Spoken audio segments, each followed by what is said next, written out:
We in the previous lesson introduced the visual programming IDE, and in this lesson now we are going to learn about the variables. The first critical item for you to appreciate is the syntax. Syntax refers to the rule of how you write the code. So any variable that you create in Visual Basic, you declare it with the dim keyword. Dim. It's used to allocate the storage space for one or more variables.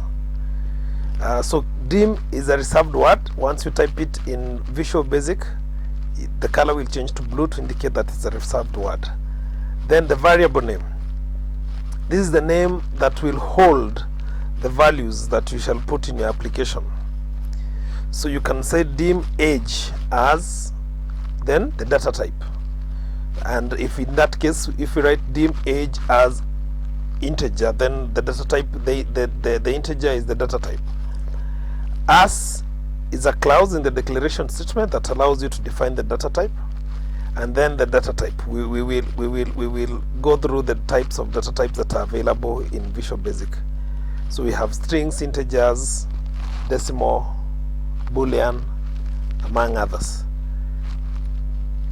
It's very critical that you declare your variables with the meaningful names, and remember you cannot use the reserved words as variable names in Visual Basic.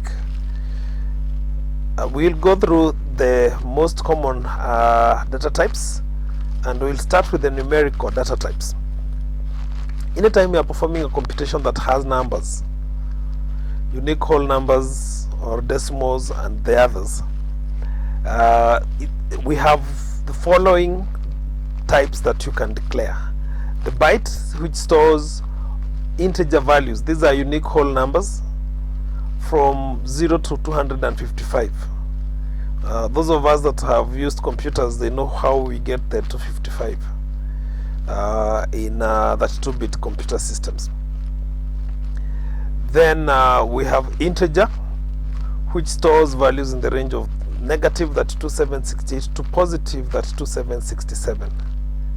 Then long, if you are computing like a population that does not exceed 2 billion, then you can use long. It stores integer values. Integers are unique whole numbers in the range of 2,147,483,468 to the positive side of it. Then single stores a floating point values in the range of negative 3.4 times 10 to positive 3.4 raised to the power of 1038. Doubles, this is now that stores those that has decimals. It stores large floating values which exceed the single data type. Anything that is bigger than what can be stored by single, you put it as double. Then currency, it stores monetary values. It supports 4 digits to the right of the decimal point and 15 digits to the left of the decimal point. We shall have examples of these data types in our next lesson. Now we have other data types that are available in Visual Basic.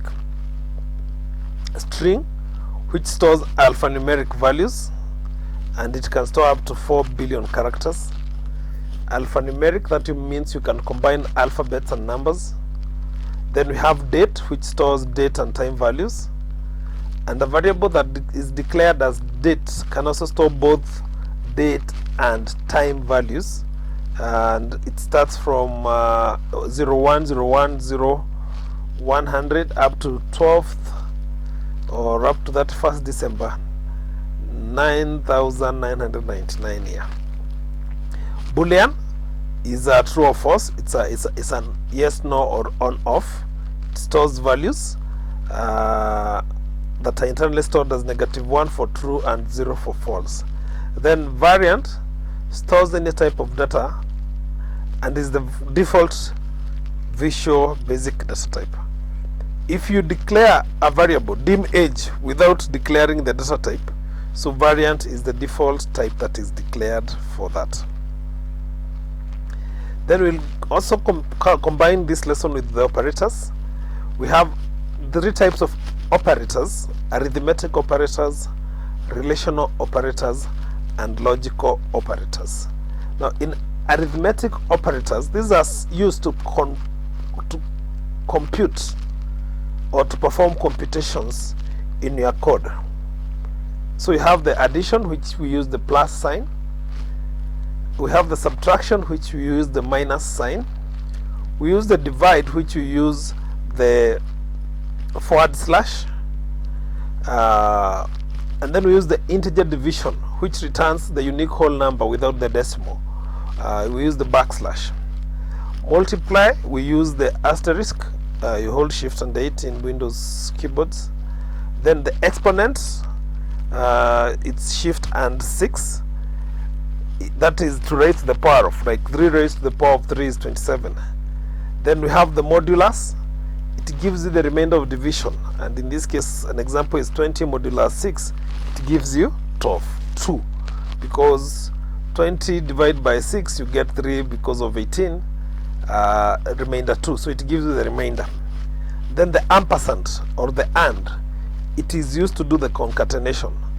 Usually in data access objects, we allocate field names with that are not subdivisible, like first name, last name, and then you can use the concatenation in reports to develop the full names of a person, or as you so desire. So the ampersand sign is called concatenation. Then the relational operators, when you want to compare values, how they relate to each other, we have the greater than, we have the less than, we have the greater than or equal to, less than or equal to. The not equals to sign in Visual Basic, you use the greater than and the less than symbols at the same time. And then the equal to, we use the equal sign that we so use. So that is how we use the relational operators. We have 2 logical operators that I want us to cover: the OR and the AND. OR operation will be true if either of the operands is true, and AND operation will be true only if both the operands are true. So it's mutually exclusive. So we will be able to have a lesson that will cover these operators in the next lesson.